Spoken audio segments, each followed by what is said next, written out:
Мына запись кетти.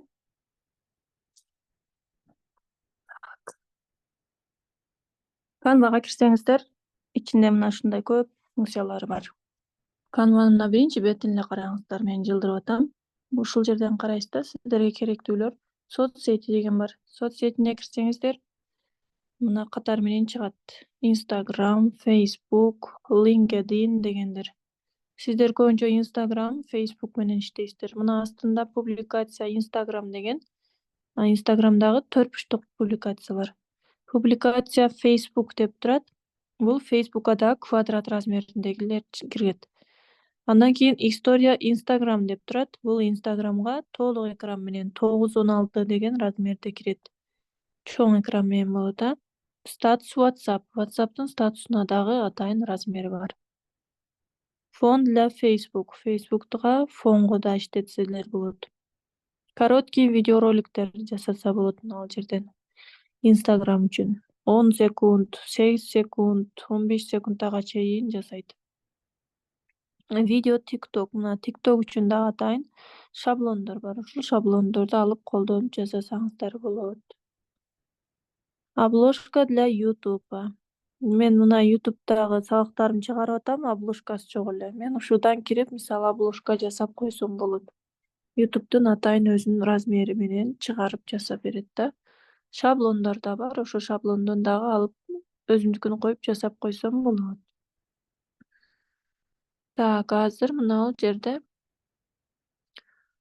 сиздер мисалы керек болгон бир шаблон издешиңиздер керек болсо, мынау экрандын сол жагындагы чызыктарды басасыздар.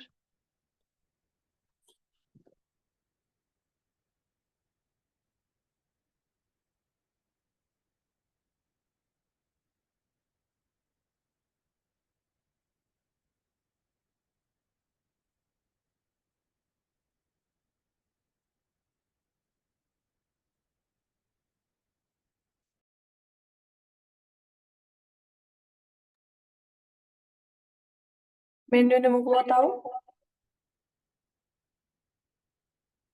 Мен звукту башкача кылып алыппын. Жаңырып атат бирок. Жаңырып атабы? Жаңырып атат.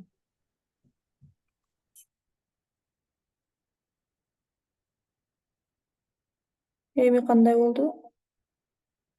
Дагы эле жаңырып атат, Жаңырып атат.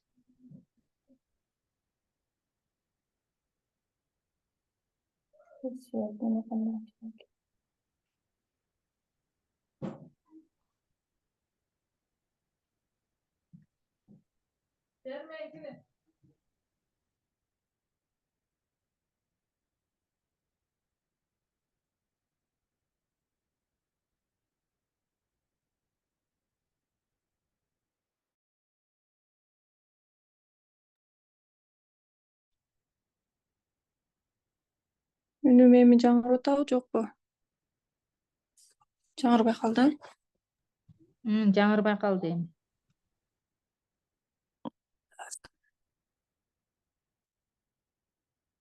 Canva'дан мына сол жакта 3 сызык турат го. Ушуну бассаңыздар мындай меню ачылат. Canva'нын сол жагындагы бурчтагы. Мына Айсулуу деп турат. Мен өзүмдүн командам, эми мен иштеп аткан жазылып турат бул жерде. Анан аккаунтуңуздар жазылат негизи бул жакта. Мына ачсаңыздар aysulu@smm@gmail.com. Canva'га да сөзсүз түрдө Gmail почтаңыздар менен киресиздер, катталасыздар. Ушуну ачкандан кийин мастерская волшебства деген турат. Бул жаңы функция экен. Астында проекты деген мына болсо, сиздер дайыма күндө кирип жасап аткан шаблондор, проекттериңиздер сакталып турат ушул жерге. Шаблон деген турат. Шаблонго кирсеңиздер, толтура шаблондор көрсөтүп берет. Мен азыр кирдим. Киргенден кийин кандай шаблон керек сага деп карайт мына жактан. Фото, значки кандай керек болсо тандайсыздар. Мисалы, значкиге кирсем, знактарды көрсөтүп берет. Мына ушул знактарды алып дагы өзүңүздөрдүн баягы сүрөттөрүңүздөргө колдонсоңуздар болот. Анан Canva'да платный жана бесплатный деген да сүрөттөр бар. Бесплатныйларды алсаңыздар иштей берет, платныйларды алсаңыздар ага акча төлөш керек болуп калат. Шаблоны назадты басып кайра шаблонго кирдим.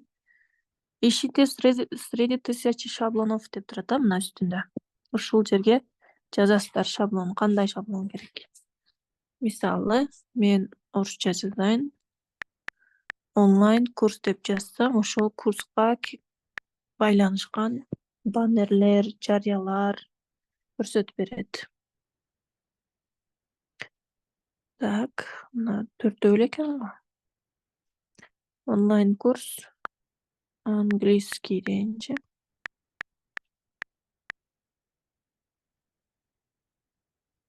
İnternetim жоголуп кетти да, үнүм угулуп атабы силерге? Угулуп атат, Мына шаблондор платный экен. Мына коронанын сүрөтү чыгып калды мына астында. Вот ушулар платный болот сүрөттөр. Бирок платный эмелер, жарыялар болсо дагы сиздер ачып карай бериңиздер. Бери ала албасаңыздар дагы, бирок ушуларды дуурап өзүңүздөр жаңы дизайн жасап иштесеңиздер болот да, ошого окшоштуруп жасасам болот экен деп үйрөнүп көрүп аласыздар. Мына бардыгы азыр платный деп турат. Бесплатныйлары дагы болуш керек арасында. Видеолор. Мыналар видео экен.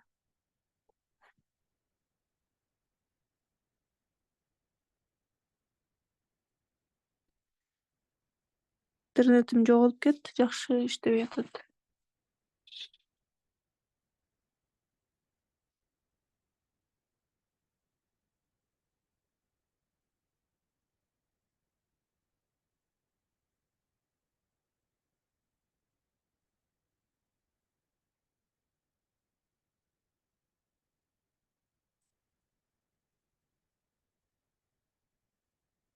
Бул видео экен го.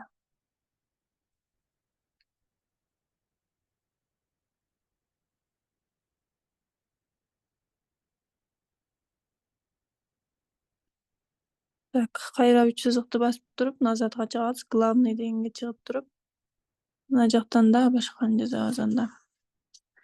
Английский курс деп жазайыкчы. Готов искать деп. Карточки курса дейт, мынаны алып көрөлү. Ичинен шаблондорду көрсөтөт.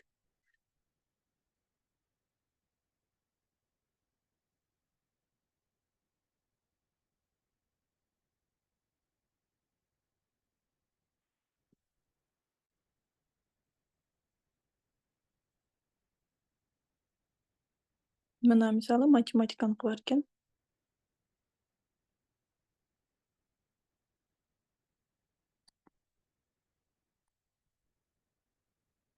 Ачпай койду го.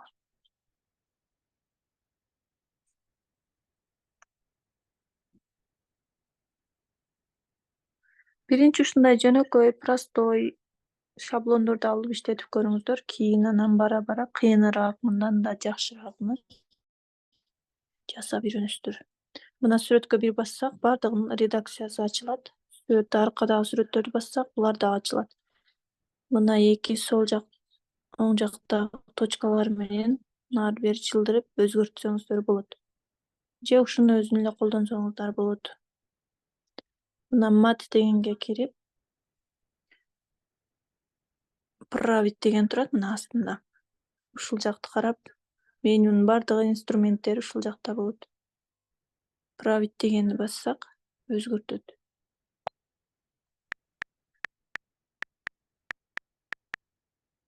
Мына батпай калды мисалы, муну биз мына төртбурчтук квадрат чызыктын эки чекесин тартсак, мынтип чоңоёт. Анан стиль текста дегенди басып туруп, стилин өзгөртсөк болот. Заголовка.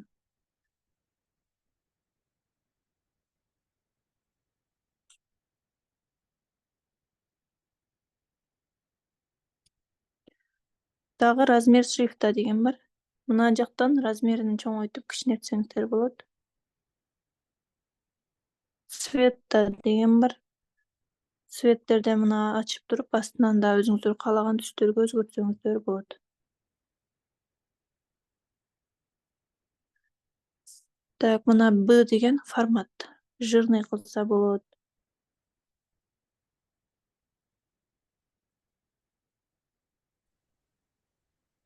Интервал деген бул интервал. Мына межбуквенный интервал, тамгалардын ортосундагы аралык, жана тамганын үстүндөгү, астындагы строкалар менен болгон аралык, ошолорду өзгөртөт. Мына ал азыр өзгөрбөй атат, себеби биздин сөзүбүз бир эле сөз.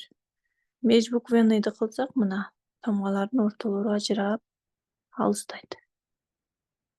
Жакындатсак, бир жолу жакындайт тамгалар.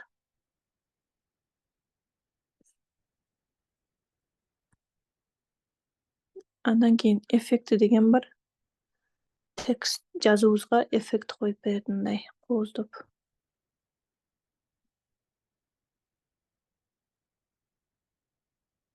Мынаны койсок жакшыраак болот.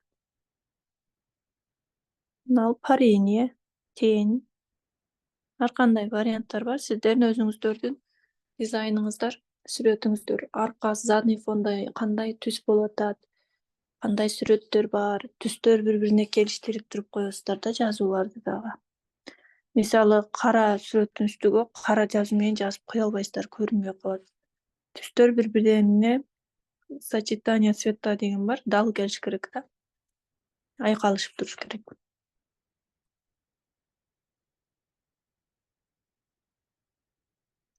Эффект деген жанда мына стилде турат азыр. Фигура дегенге өтсөм, бул ушул жазуубузду өзгөртүп да берет. Мына азыр тегере кылып койду. Мен дагы бир жолу ушуну бассам, настройкасына кирет. Мынаны жылдырып, кыйшыкты ар түрдүү кылып жазууларды өзгөртсөм болот.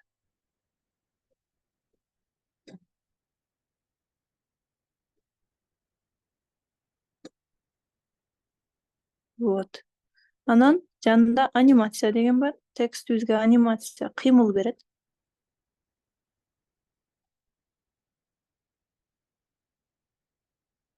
Мына ар түрдүү анимациялар бар.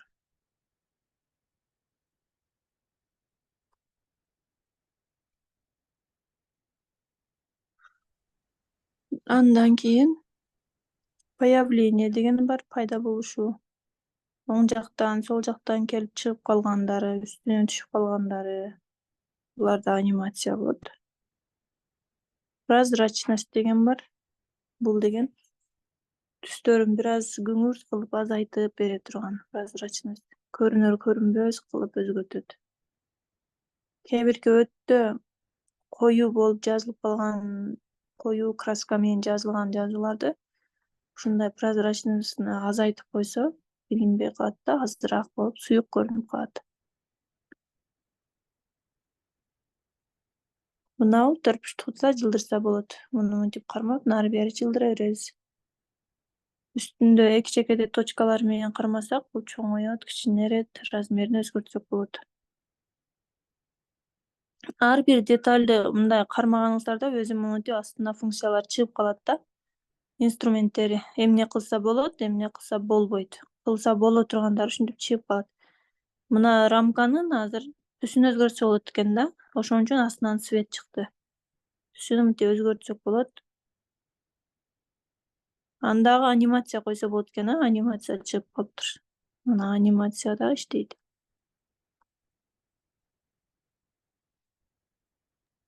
Андан кийин прозрачностун да өзгөртсө болот экен.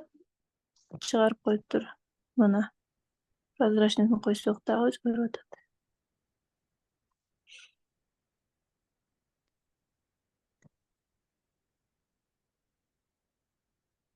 Андан кийин эми мына задний фондогу белгилерди караңыздар. Мына 4 атайын квадрат белгини элементти алып туруп коюп жасашыптыр атайын. Өзү аркасы мындай эле көкөм экен, Мыналардын да түстөрүн өзгөрсө болот экен. Астын карасаңыздар, мына светти көрсөтүп койгон. Демек, свет ачылган болсо, булардын да түстөрүн өзгөртө берсек болот экен. Саркуу керек. Мына экинчисине кол менен бир тийгизсем эле өзү ачылат. Муну да башка свет кылып көрөлү. Андан кийин үчүнчүсүнү аркасына бассам, мына квадратка бассам, бул квадрат белгиленип калып атат. Мен аркасындагы сүрөтүн өзгө басам, анан бул чыгат. Мына бушта дагы бир кубигибиз бар. Муну да бассам өзгөрөт. Мына эки чекедегини прозрачный кылып коеюн эле. Так. Вот мындай кылсам дагы өзгөчө болуп калды. Ушинтип Canva'га кириңиздер дагы чукулап бар нерселерди алып, шаблондордун ордуна жасап көрүңүздөр өзүңүздөр. Көбүрөөк практика керек сиздерге. Мындан кайра кайтыш үчүн эгер бир нерсени ката кылып койгон болсоңуздар, мына үстүндө стрелка турат, назатка караган. Ошол стрелканы бассаңыздар бүт аркага отмена кылып кете берет. Каждый действиянычы, кайсы кылган баскан кнопкаларыңыздардын баарына аркага кайтарат. Анан мына дизайнды жасап бүткөндөн кийин эми сакташ керек да. Сакташ үчүн мына үстүндө стрелка турат, жогору караган бурчта, оң жактагы. Ушул стрелканы басабыз, скачать дегенди бассак, бул көчүрүлөт телефонго. Бул видео экен, бизге MP4 деп чыгып атат. Биз мынаны өзгөртүп, башкага да коюп алсак болот. Мына MP4 деген рамканын ичинде чекесинде 3 бурчтук белги турат го, ошону ачсак, JPG, PNG, стандартный PDF деп размерлерин чыгарып берет. Сиздер видеону сүрөт эле кылып жасап алабыз десеңиздер, мына PNG анан JPG дегендерди койсоңуздар, булар сүрөт кылып жасап берет. Размерини өзгөрбөйт экен. Размери ушул бойдон 262 пиксель бойдон калат экен. Скачать дейбиз, анан мынтип өзү сактап баштайт Canva.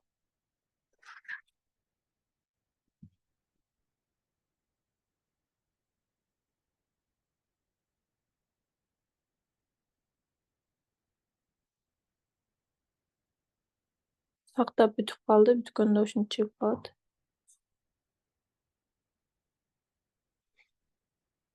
Готов.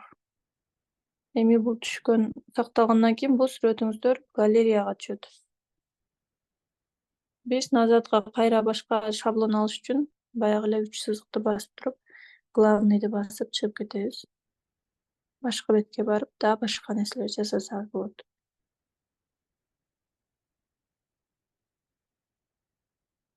Мына астында главныйды дагы басып, нар жака чыгабыз.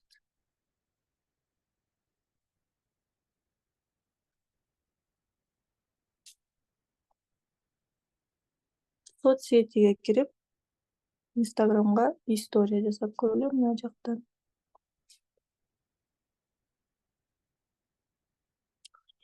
Так, бул жерде азыр караңыздар 293.902 шаблон бар экен. Ал жерде көрсөтүп турат четинде.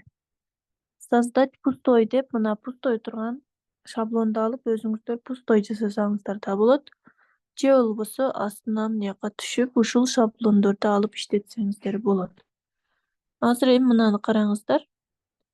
Мына коричневый сүрөт семья деп турган бесплатный экен. Мунун жанында турат жакшынакай сүрөт платный экен. Коронанын белгиси турат, платный деп жазылып турат, Ошо платныйларды колдонбойсуздар, сиздер бесплатныйларды иштетесиздер. Балдарга окуу курстарын окуткан эмелер, мугалимдер мына ушундай шаблондорду алып өзүңүздөр ордуга жасап колдонсоңуздар болот. Бул азыраңыз экен, мисалы Шарокун окутам деген бирөө болсо, ушундай кичинекей балдардын сүрөтүнү алып жасаса болот. Kids zone деп турат. Мынаны сүрөттү басып туруп, править деген астындагыны басабыз. Өзүңүздөр башка теманы жазып койсоңуздар болот. Шаар, анан астына окуу дейик.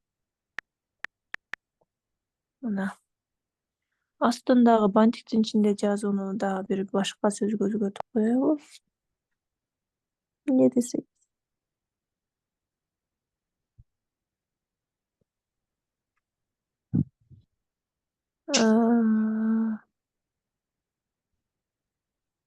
Шарапов курсuna qabul qilamiz deb Курска ishonamiz. кабыл алабыз дейби.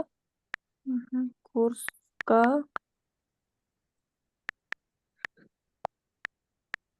кабыл алабыз. Готов. Эми астындагы жазууга жаштарын жазып койсок болот, мисалы. Канча жаштан? 7, 8, 9, 10 жаштагыларга чейин окуй алат.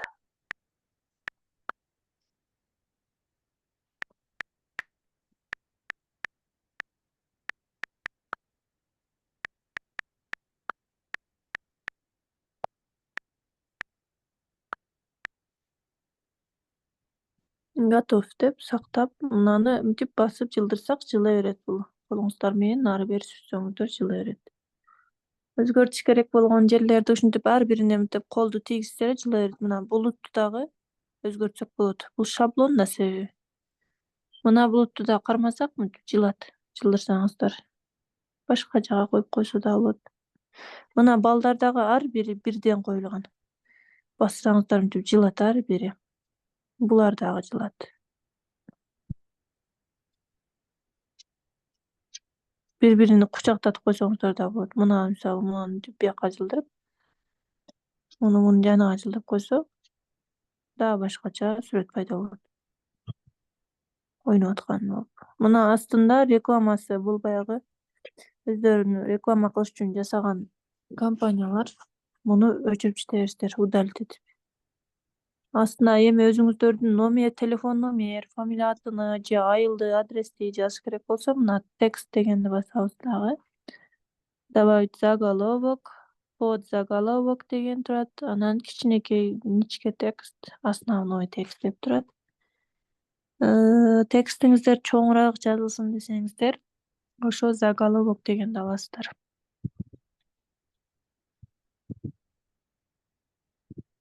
Орто жазылсын десеңиздер, добавить подзаголовок дегенди куйасыздар. Андан тышкары мына астында да булар шаблондор, ушуларды да алып колдонсоңуздар болот. Платный дегенден башкасын.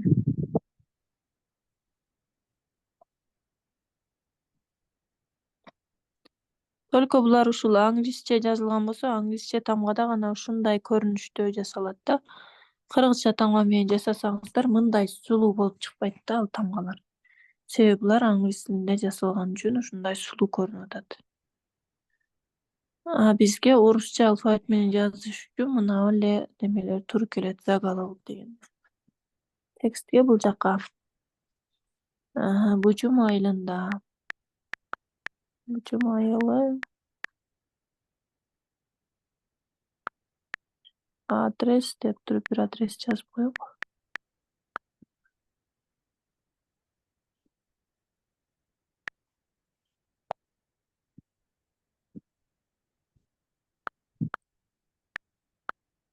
Масалиев көчөсү деп коелук.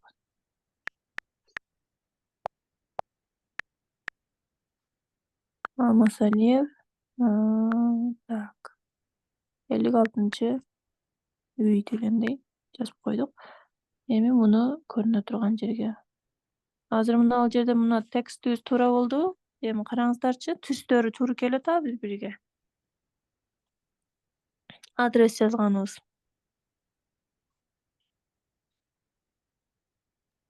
Ким айталы? Жок, бир аз окшошпой калды. Кара болбой калды. Аркасы яркий болгон үчүн биякты мына түстү бир аз келиштирип өзгөртүшүбүз керек. Муну мына жактан свет дегенге кирип, анан эффект да кошуп көрөбүз. Мына болбой калды. Ак кылсак дагы көрүнбөй калат экен. Күрөң кылсак кара эле көрүнөт экен өзү бу жерде. Биз буга бир аз немени чоңойтушубуз керек экен. Жирный, өзү жирный да турат экен. Стилин өзгөртүп көрөбүз. Эффект да кошуп көрөбүз, мына эффекттин. Мынаны койсок, мына паренияны койсок жакшыраак көрүнүп атат. Мынаны коюп көрсөк, бул көрүнбөй калат экен. Мына ал дагы жакшы көрүнөт экен. Мынабул да жакшы көрүнөт экен. Мынаны койсок жакшы көрүнөт. Азыр эми бул жерде мынаны кара жазуу жакшы көрүндү, бирок аркасындагы сары гүлдөрдүн түстөрүнү бир аз жоготуп берди да. Настройкасына кирип туруп, мына сарыны бассак, башка түскө алмаштырганга мүмкүнчүлүк ачылат. Акты басып койсок, келишип калат мына. Түстөр бири-бирине келишип калганы ушуну айтат. Бүтүп туруп, гүлдөрдү тоспой көрүнө турган жерге коюп коебуз. Бужум айылы, адрес Мусалиев 56. Эгер бул жерде мынабу балдарды жок болуп калса, өзүңүздөр коюшуңуздар керек болгон болсо, муну кантип табабыз? Сүрөттү бир басабыз. Нет, вообще-то баспай эле коебуз да. Мына жакта астында кошумча немелер көрүнүп турат да. Элементы дегенди бассак, бизге керектүү элементтер, детальдар, сүрөттөр баарына чыгарып берет. Мына үстүндө бир катар бар, бул жакта стрелка, рамка, градиент, линия, визис деген нерселер чыгат. Телефон сүрөтү керек болсо, телефон бассаңыздар чыгат. Мыналар мен буга чейин иштеткендерим. Фигуралар өзүнчө бир рядда турат. Графика өзүнчө бир рядда турат. Мына жерден гүлдөрдү алып да колдонсок болот. Азыр бизге учениктин сүрөтү керек да, окуучунун. Ученик деп жазсак да чыгат. Ученики и учитель деп. Вот. Мугалим жана балдар. Мыналар платный экен, жакшына сүрөттөр. Мына бар экен, ушуну алып көрөлү. Алып туруп ушул жерге отургузуп койсок, келишип калат.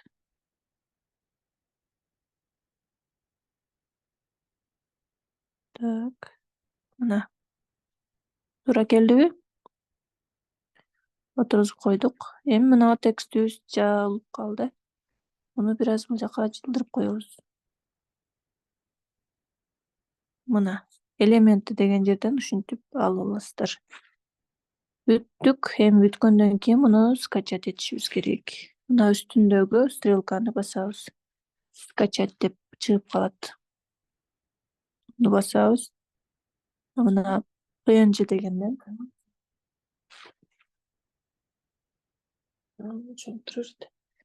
PNG же болбосо JPG, ana ушул экөөнүн бирөөсүн тандайсыздар, экөө тең сүрөт кылып чыгарып берет. Скачать.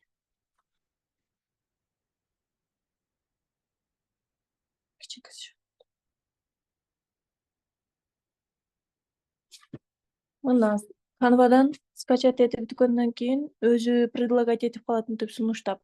Бир жака жөнөтөсүңбү деп поделиться өзү чыгып калат. Кааласаңыз ушул жерден эле сразу поделиться кылып, мына группаларга, тааныштарга WhatsApp'тан жөнөтө берсе болот. Мына астында приложенияларды ачып туруп, Telegramга болсо Telegramды мыяктан издеп таап жөнөтө берсе болот. Instagramга историяга сразу чыгарыш керек болсо, Instagramды басып туруп, Instagramга да өтүп кете берсе болот. Чыккандан кийин Instagramда мына публикацияга жарым болуп кесилип чыгат экен, историяга толук көрүнөт экен, сообщениега сообщение болуп түшүп калат экен. Көрдүңүздөр да мына варианттар да. Кээде шалшылыш болгондо галереяда турган сүрөттү да поделиться деген немесин кнопкасын таап туруп, сразу WhatsApp'ка, статуска, историяга түз эле айдап жиберсеңиздер кете берет. Сөзсүз Instagram өзүгө кирип, плюсту басып, анан галереядан сүрөт издеп отурбайчы.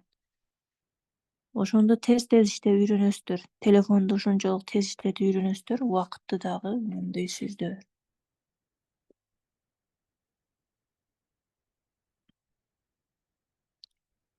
Так, дизайн сакталды. Эми галереяны ачып көрөбүз.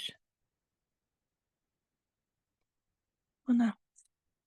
Бая жасаган дизайныбыз. Андан мурункусу. Вот. Ушул жерден эле мисалы галереядан сүрөттү ачтыңыздар. Эми ушуну эле сразу мына астында поделиться деген кнопка турат да, мына. Сиздерги айфондо ушундай чыгат экен, анан жөнөкөй Android, Redmi башка телефондордо дагы бардыгы деле бар негизичи. Мына сүрөттүн үстүндө мындай 3 точкасы болот. 3 точканы ачсаңыздар ушул жактан да поделиться деген кнопка чыгып калат. Править деген бар мына. Правитти бассаңыздар бияктан сүрөттөрдү, качестволорун оңдоп өзгөртө турган дагы нерселери көп.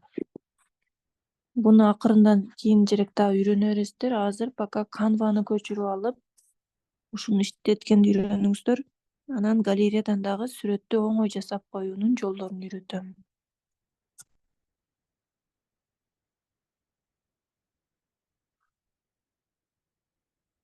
Canva. Мына болду. Кайра чыгыш үчүн главный дегенге өтөсүздөр дагы издеп иштете бересиздер. Суроо барбы?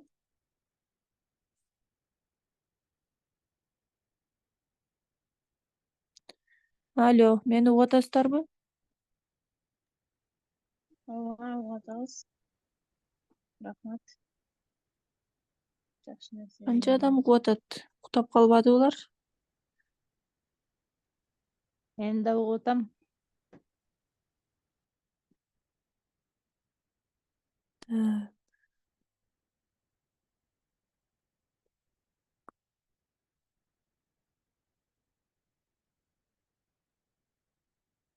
9 адам. 8 адам бар экен, а?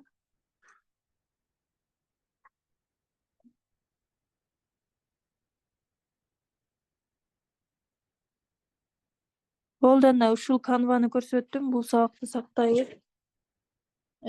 Кийинки сабактарда ушуларды карап чыгыңыздар дагы. Canva'ны ачып чукулап үйрөнүңүздөр. Азыр убактыңыздар бар болсо, дагы чагыңыздар дагы Canva'ны көчүрүп алып, чукулап ичин дагы үйрөнө бериңиздер. Мен бул сабакты сактап туруп YouTube'га дагы чыгарам, кайра дагы көрө бересиздер. Жакшы жатыңыздар анда.